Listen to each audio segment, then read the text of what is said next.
Assalamu alaikum wa rahmatullahi wa barakatuhu. Alhamdulillahi rabbil alamin wa salatu wa salamu ala sayyidina Muhammadin wa ala alihi wa sahbihi ajma'in. Amma ba'd, faqad qala Allah ta'ala fil Qur'anil alim wa fil Qur'anil majid. Ba'da a'udhu billahi minash shaitanir rajim. Bismillahir rahmanir rahim. قال الله تعالى في القرآن العليم اقرأ باسم ربك الذي خلق صدق الله العلي العليم. قال رسول الله صلى الله عليه وسلم خيركم من تعلم القرآن وعلمه صدق நபியினா முஹம்மதின் ஸல்லல்லாஹு அலைஹி வஸல்லம். உலக அண்ட சராசரங்களை படைத்து பரிபாலிக்கக்கூடிய ஏகரிவனுக்கு எல்லா புகழும். மக்களாக இருந்த மக்களை மனிதர்களாக மாற்றிய உயிருக்கு மேலான கண்மணி ஸல்லல்லாஹு அலைஹி வஸல்லம் அவர்கள் மீதும், அவர்களை அப்படியே பின்பற்றிய உத்தம சத்திய சஹாபாக்களின் மீதும், தாபீன்கள் தபா தாபீன்கள் இன்னும் நாதாக்கள் நல்லோர்களை போற்றியும், குறிப்பாக நாம் அனைவரின் மீதும் அல்லாஹ்வின் வற்றாத கருணை என்றென்று நிலவட்டுமாக. ஆமீன். அருமையானவர்களே, இந்த நவீனமான உலகிலே உலக கல்வியினுடைய விழிப்புணர்வு பரவி கிடக்கிறது. இந்த உலக கல்வியினுடைய வியாபாரம் வானத்தை தொட்டுள்ளது. இவர்களுக்கு மத்தியிலே இந்த கல்வியை பயின்று அதிலே முயற்சி பெற்றவர்கள், இந்த உலக கல்வியிலே அவர்கள் தங்களுடைய பங்களிப்பை அவர்கள் செலுத்தியதன் காரணமாக மறுமையினுடைய கல்வி என்பது அவர்களிடத்திலே கேள்விக்குறியாக உள்ளது. இன்னும் நம்முடைய இஸ்லாமிய சமுதாயத்திலும் முஸ்லிம்களிடத்திலும் மார்க்க கல்வி என்பது கேள்விக்குறியாக உள்ளது. இதை பற்றி, இந்த மார்க்க கல்வியினுடைய பங்களிப்பை பற்றி கண்மணி ஸல்லல்லாஹு அலைஹி வஸல்லம் கூறுகின்ற பொழுது, தலபுல் இல்மி ஃபரீலத்துன் அலா குல்லி முஸ்லிமின் வ முஸ்லிமத்தின், மார்க்க கல்வியை பற்றி படிப்பது முக்மினான ஆண் பெண் அனைவரின் மீது கட்டாய கடமை என்பதாக சொன்னார்கள். இதை பற்றி நம்முடைய சஹாபா பெருமக்கள் எப்படி இந்த கல்விக்கு முக்கியத்துவத்தை கொடுத்தார்கள் என்று சொன்னால், மிக பெரும் ஒரு சஹாபி அபு அய்யூப் அன்சாரி சஹாபி அவர்களை பற்றி கூறினோம் என்று சொன்னால், கண்மணி ஸல்லல்லாஹு அலைஹி வஸல்லம் அவர்கள் ஹிஜ்ரத் செய்ததற்கு பிறகு முதலாக மதீனா நகரத்திற்கு வருகிறார்கள். மதீனாவிற்கு வந்து ஸல்லல்லாஹு அலைஹி வஸல்லம் அவர்கள் முதலாக அபு அய்யூப் அன்சாரி ரலியல்லாஹு அன்ஹுடைய வீட்டில் இருக்கிறார்கள். அந்த அபு அய்யூப் அன்சாரி சஹாபி அவர்கள் மிஸ்ர நாட்டிற்கு செல்கிறார்கள். மிஸ்ர நாட்டிலே அங்கு இருக்கக்கூடியவர்கள் அவர்களும் ஒரு சஹாபி தான், கவர்னராக இருக்கிறார்கள். அந்த சஹாபியை சந்திப்பதற்காக வேண்டி மதீனா ஷரீஃபிலிருந்து மிஸ்ர நாட்டிற்கு செல்கிறார்கள். அங்கு அவர்களை சந்தித்த அபு அன்சாரி சஹாபி அவர்கள் அங்குள்ள கவர்னராக இருக்கக்கூடிய உக்பா ரலியல்லாஹு அன்ஹு அவர்களை சந்திப்பதற்காக சென்றார்கள்.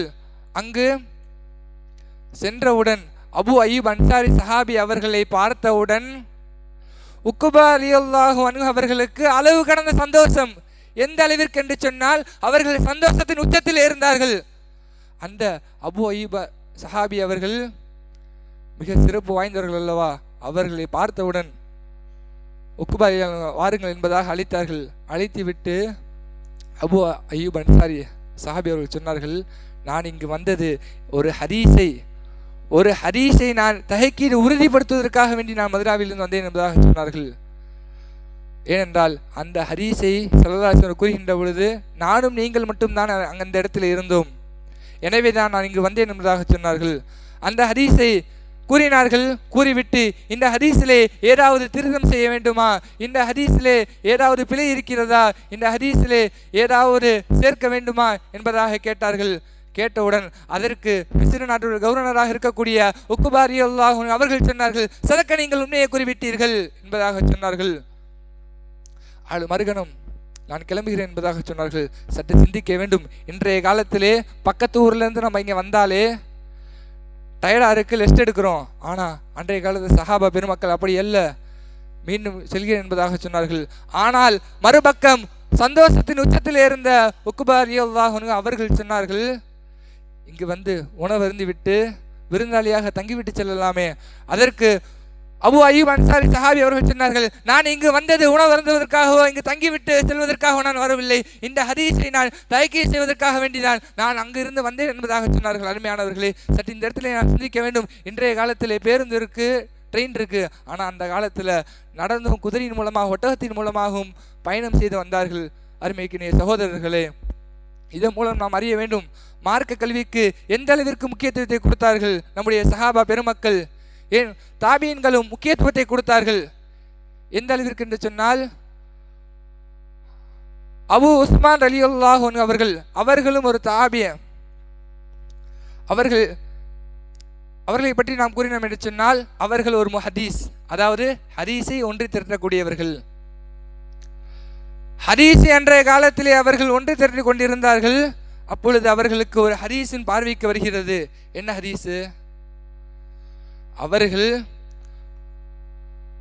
ஒரு நல்ல காரியம் செய்தால் அந்த நன்மையான காரியத்திற்கு 10 லட்சம் நன்மை என்பதாக அவர்கள் கூறுகிறார்கள். ஆனால் அவர்களுக்கு ஒரு சந்தேகம், எப்படி நான் ஒரு நல்ல காரியத்தை செய்தால் நான் 100, 200 இப்படி 1000 நன்மைகளை பார்த்திருக்கிறேன். ஆனால் அவர்கள் கூறுகிறார்கள் 10 லட்சம் நன்மை எப்படி? அவர்களுக்கு ஒரு சந்தேகத்தில் இருந்தார்கள். அந்த தாபி என்ன செஞ்சாங்க? முதல் தாபினா யாருன்னா அவங்க சஹாபாக்களை பார்த்தவங்க. அந்த தாபி 10 லட்சம் நன்மை சந்தேகத்தில் இருந்தாங்க. இந்த ஹதீஸை யார் அறிவிச்சாங்கன்னு பார்த்தாங்க. இந்த ஹதீஸை அறிவித்தவர்கள் அதிகமான ஹதீஸுகளை தொகுத்த அபூ ஹுரைரா ரலியல்லாஹு அன்ஹு அவர்களே அறிவித்தார்கள். உடனே அன்றைய காலத்திலே சொச்ச சஹாபாக்கள் தான் இருந்தார்கள். இந்த அபூ ஹுரைரா ரலியல்லாஹு அன்ஹு அவரிடத்தில் சென்று இந்த ஹதீஸிற்கு நாம் விளக்கத்தை கேட்டு நாம் தஹ்கீக் உறுதிப்படுத்தி விடலாம் என்பதாக அவர்கள் நினைக்கிறார்கள். அவர்கள் எப்படி பார்ப்பது என்று பார்க்கின்ற பொழுது அவர்கள் கண்டிப்பாக அவர்கள் ஒவ்வொரு சஹாபையும் ஹஜ் செய்வதற்காக வருவார்கள். அன்றைய காலத்திலே சொச்ச சஹாபாக்கள் தான் இருந்தார்கள். அந்த சொச்ச சஹாபாக்களில் அபூ ஹுரைரா ரலியல்லாஹு அன்ஹு அவரும் ஒருவர். அந்த காபத்துல்லாவிலே அவர்கள் ஹஜ் செய்வதற்காக செல்கிறார்கள். ஆனால் இந்த அபூ உஸ்மான் என்ற தாபி அவர்களும் செல்கிறார்கள். ஹஜ் செய்வதற்காக சென்று விட்டு சொன்னார்கள், நான் இங்கு வந்ததன் நோக்கம் ஹஜ் செய்வதற்காக அல்ல. நான் இங்கு வந்ததன் நோக்கம் இந்த ஹதீஸை எப்படியாவது நான் தயக்கி செய்ய வேண்டும், இது உண்மையா பொய்யா என்பதை நான் விளங்க வேண்டும் என்பதற்காக தான் நான் வந்தேன் என்பதாக சொன்னார்கள். கூறினார்கள், நான் ஹஜ்ஜுடைய ஏறாமை கட்டினேன், ஆனால் என்னுடைய நோக்கம் ஹஜ் செய்வதல்ல என்பதாக சொன்னார்கள். அருமைக்குரியவர்களே, அந்த ஹஜ்ஜுக்கு சென்றார்கள். சென்று அங்கு அபூ ஹுரைரா ரலியல்லாஹு அன்ஹு அவர்களை பார்த்தார்கள். ஒரு நல்ல காரியத்தை செய்தால் 10 லட்சம் நன்மை என்று நீங்கள் கூறினீர்களா? இந்த ஹதீஸை நீங்கள் அறிவித்தீர்களா என்பதாக அபூ ஹுரைரா ரலியல்லாஹு அன்ஹு அவரிடத்தில் கேட்டார்கள். அதற்கு அபூ ஹுரைரா ரலியல்லாஹு அன்ஹு அவர்கள் சொன்னார்கள், இந்த ஹதீஸை நான் அறிவிக்கவில்லையே. உடனே இவர்களுக்கு ஒரு அதிர்ச்சி, எப்படி இவர்கள் அறிவிக்காமல் எப்படி இந்த ஹதீஸ் வந்தது என்று இவர்களுக்கு ஒரு சந்தேகம். அடுத்து அபூ ஹுரைரா ரலியல்லாஹு அன்ஹு சொன்னார்கள், நான் ஒரு நல்ல காரியம் செய்தால் 10 லட்சம் நன்மை என்று கூறவில்லை, 20 லட்சம் நன்மை என்பதாக கூறினார்கள். அவர்கள் கூறுகின்ற பொழுது அல்ஃபைனி அல்ஃப், அதாவது அந்த இடத்திலே ஒரு யா விடுபட்டு போய்விட்டது.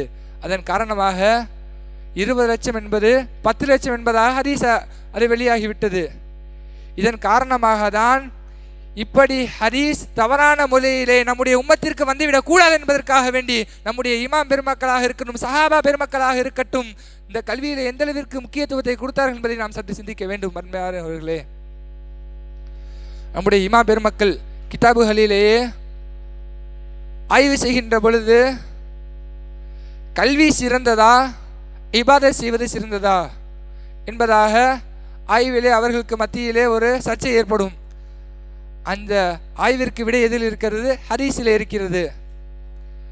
அது என்ன ஹதீஸ் அவர்கள் ஆதாரமாக வைக்கிறார்கள்? ஒரு இல்மிலிருந்து ஒரு பாபை படிப்பது என்பதாகிறது 1000 ரக்காத்துகளை தொழுகதை விட சிறந்தது என்பதாக கண்மணி ஸல்லல்லாஹு அலைஹி வஸல்லம் அவர்கள் சொன்னார்கள் என்ற ஹதீஸை இமாம் பெருமக்கள் ஆதாரமாக வைக்கிறார்கள். இதன் மூலம் நாம் அறிய வேண்டும், கண்மணி ஸல்லல்லாஹு அலைஹி வஸல்லம் அவர்கள் இந்த மார்க்க கல்விக்கு எந்த அளவிற்கு முக்கியத்துவத்தை கொடுத்திருக்கிறார் என்பதை நாம் இதன் மூலம் அறிய வேண்டும் அன்பானவர்களே. ஆகவே இப்படிப்பட்ட இல்மின் மூலம் பயன் தரக்கூடிய மார்க்க கல்வியை நாம் பயின்று இவ்வுலகத்திலும் மறு உலகத்திலும் வல்ல அல்லாஹ் பயன்பெற செய்வானாக என்று கூறியவனாக என்னுடைய உரையை முடித்துக் கொள்கிறேன். வாஹி தவான அல்ஹம்துலில்லாஹி ரப்பில் ஆலமீன். அஸ்ஸலாமு அலைக்கும் வரஹ்மத்துல்லாஹி வபரகாத்துஹு.